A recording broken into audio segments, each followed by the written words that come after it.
তো ভিউয়ার্স আসসালামু আলাইকুম। আশা করি সকলে ভালো আছেন। আপনারা দেখছেন কৃষি তথ্য ভান্ডার ইউটিউব চ্যানেল। আমি মোহাম্মদ মোখলেসুর রহমান আবারও চলে আসলাম নতুন একটি ভিডিও নিয়ে। আজ এই ভিডিওর মাধ্যমে আমরা আমন মৌসুমের উচ্চ ফলনশীল হাইব্রিড ধান এসিআই কোম্পানির বাড়ি ওয়ান মিনি শাইল ধান সম্পর্কে জানবো জাতের বৈশিষ্ট্য, জাতের চাষাবাদ পদ্ধতি, সার ব্যবস্থাপনা পদ্ধতি, ফলন কেমন সে সম্পর্কে আজ আমরা বিস্তারিত আলোচনা করব। তো সম্মানিত ভিউয়ার্স, আমরা প্রথমে জেনে নেই জাতের বৈশিষ্ট্য কেমন সে সম্পর্কে আমরা প্রথমেই একটু জেনে নেই। এসিআই সিড বাজারে নিয়ে এলো সম্পূর্ণ নতুন জাতের একটি উন্নত মানের ধানের বীজ মিনি শাইল। অধিক ফলনশীল ধান, ১৩০ দিনের জীবনকাল, পাতা পড়া ও ব্লাস্ট রোগে সহনশীল, গাছের কাণ্ড শক্ততায় হেলে পড়ে না, ধান চিকন বিদায় বাজারে মূল্য বেশি পাওয়া যায়। সম্মানিত ভিউয়ার্স, এই এসিআই কোম্পানির বাড়ি ওয়ান মিনি শাইল ধানটা কিন্তু চিকন ধানের জাত। আপনারা যারা চিকন চালের ধান খুঁজতেছেন, আমন ধানের উচ্চ ফলনশীল হাইব্রিড ধান খুঁজতেছেন, তারা অবশ্যই এটি রোপণ করতে পারেন। এটি রোপণের এ টু জেড তথ্য আজ এই ভিডিওর মাধ্যমে আপনারা অবশ্যই পেয়ে যাবেন। সম্মানিত ভিউয়ার্স, অ্যামাইনোস ২৬%, তাই ভাত ঝরঝরে, খেতে সুস্বাদু। আমরা জাতের বৈশিষ্ট্য সম্পর্কে জানলাম যে কেন এই জাতগুলো আমাদের জমিতে রোপণ করব, তার বৈশিষ্ট্য সম্পর্কে এখন আমরা জেনে নিলাম।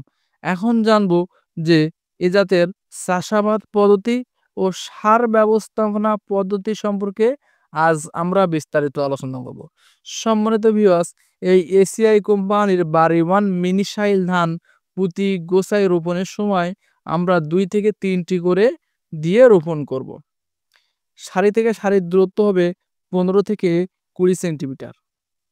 সম্মানিত ভিউয়ার্স, এখন আমরা সার ব্যবস্থাপনা পদ্ধতি সম্পর্কে জানবো যে কিভাবে এই হাইব্রিড ধান চাষাবাদ করতে হয়। আরেকটা কথা বলি, আপনারা যারা রবি শস্য চাষাবাদ করেন, গম, ভুট্টা, আলু, সরিষা, যারা এগুলো যে রবি শস্য চাষাবাদ করেন, তাদের জন্য কিন্তু এই এসিআই কোম্পানির হাইব্রিড ধান বাড়ি ওয়ান মিনি শাইল খুবই একটি গুরুত্বপূর্ণ ধান। এটি কিন্তু বাতাস সহনশীল, কাণ্ড শক্ত হওয়ায় বাতাস সহনশীল কিন্তু একটি ধানের জাত। এখন সার ব্যবস্থাপনা পদ্ধতি সম্পর্কে আমরা এখন জানব। সম্মানিত ভিউয়ার্স, আমরা বাড়ি ওয়ান মিনি শাইল ধানে আমরা সমান ইউরিয়া ৩ কিস্তিতে প্রয়োগ করব।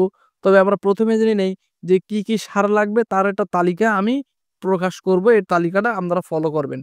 Urea, DAP, TSP, MOP, gypsum, zinc, থিওবিট ও ম্যাগনেসিয়াম, এই কয়টা সার কিন্তু আমাদের জমিতে অবশ্যই প্রয়োজন। এখন আপনারা বুঝতে পারতেছেন না যে কখন এই জমিতে এই সারগুলো আমরা প্রয়োগ করব। সম্মানিত ভিউয়ার্স, আমরা জমি যে সময় প্রস্তুতকৃত জমিতে সেচ চাষ, আমরা যে সময় সেচ চাষ দিব, এই সেচ চাষে কিন্তু আমরা বিঘা প্রতি ৩৩ শতকে ১৫ কেজি টিএসপি, জিপসাম ১৫ কেজি এবং এমওপি সার ১৫ কেজি, এই ৩টে সার একসাথে করে মিশিয়ে কিন্তু এক চাষ বাকি থাকতে কিন্তু আমরা একসাথে করে মিক্সার করে ছিটিয়ে দেব। দেওয়ার পরে তারপর কিন্তু আমরা বাসি দেব। দেওয়ার পরে আমরা বীজতলা থেকে চারা রোপণ করব। এই বীজতলা থেকে চারা রোপণ করব। রোপণের সময় কিন্তু হবে ১৫ থেকে ২৫ দিনের মধ্যে বীজতলা থেকে তুলে আমরা কিন্তু চারা রোপণ করব। এই ১৫ থেকে ২৫ দিনের মধ্যে চারা রোপণ করব। এই কারণে আমরা হাইব্রিড ধান কোনো মতে বয়স্ক ধান রোপণ করব না। আমরা যদি হাইব্রিড ধান বয়স্ক ধান রোপণ করি, তাহলে কিন্তু ওই কাঙ্ক্ষিত মাত্রায় আমরা কিন্তু ফলন পাবো না। কারণ তার দৈহিক বৃদ্ধি বা দৈহিক গঠন এই বীজতলা থেকে শুরু হতে থাকে যদি আপনারা দেরিতে রোপণ করেন। এজন্য বারবার একটা আমার ভিডিও যারা দেখেন, তাদের বারবার একটা সতর্ক সংকেত দিয়ে যায় এই কারণেই যে আপনারা কোনো মতে বয়স্ক চারা কোনোভাবেই জমিতে রোপণ করবেন না। তাহলে কিন্তু কাঙ্ক্ষিত মাত্রায় ফলন পাবেন না। খরচ বেশি হবে, আবার ফলন কম পাবেন। এখন আমরা জেনে নেই সার প্রয়োগ পদ্ধতি। আমরা ৩টি সার প্রয়োগ করব সেচ চাষে।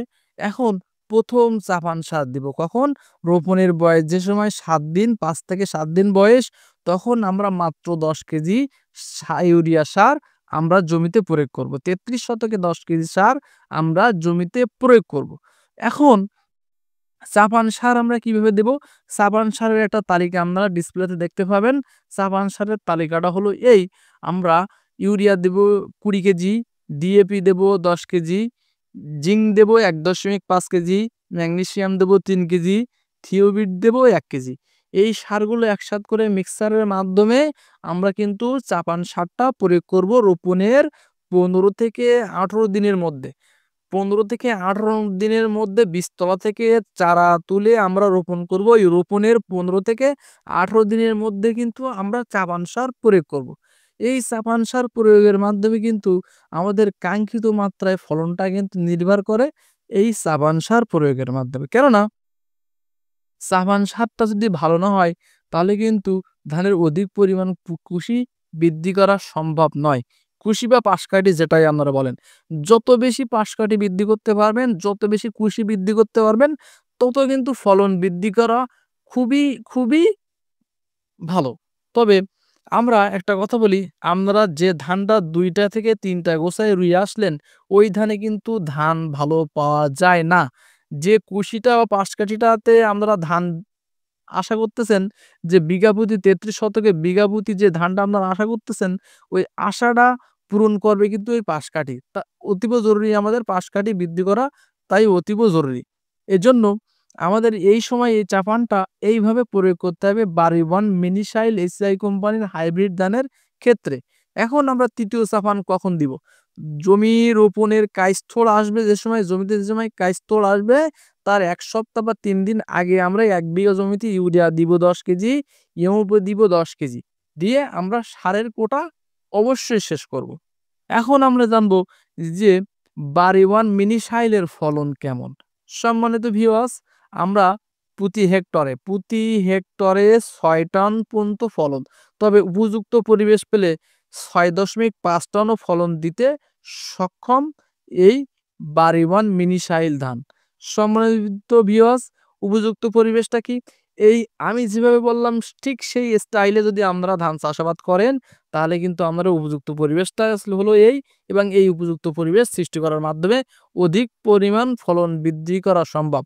আরো কিছু বিস্তারিত জানতে হলে আপনারা কমেন্টের মাধ্যমে অবশ্যই জানাতে পারেন। তো সম্মানিত ভিউয়ার্স, ভিডিওটি ভালো লেগে থাকলে চ্যানেলটি অবশ্যই সাবস্ক্রাইব করবেন, পাশে থাকা বেল আইকনটি বাজিয়ে দিবেন, যাতে পরবর্তী ভিডিও আপনি সাথে পেয়ে যান। সবাই ভালো থাকবেন, সুস্থ থাকবেন। আল্লাহ হাফেজ। আসসালামু আলাইকুম।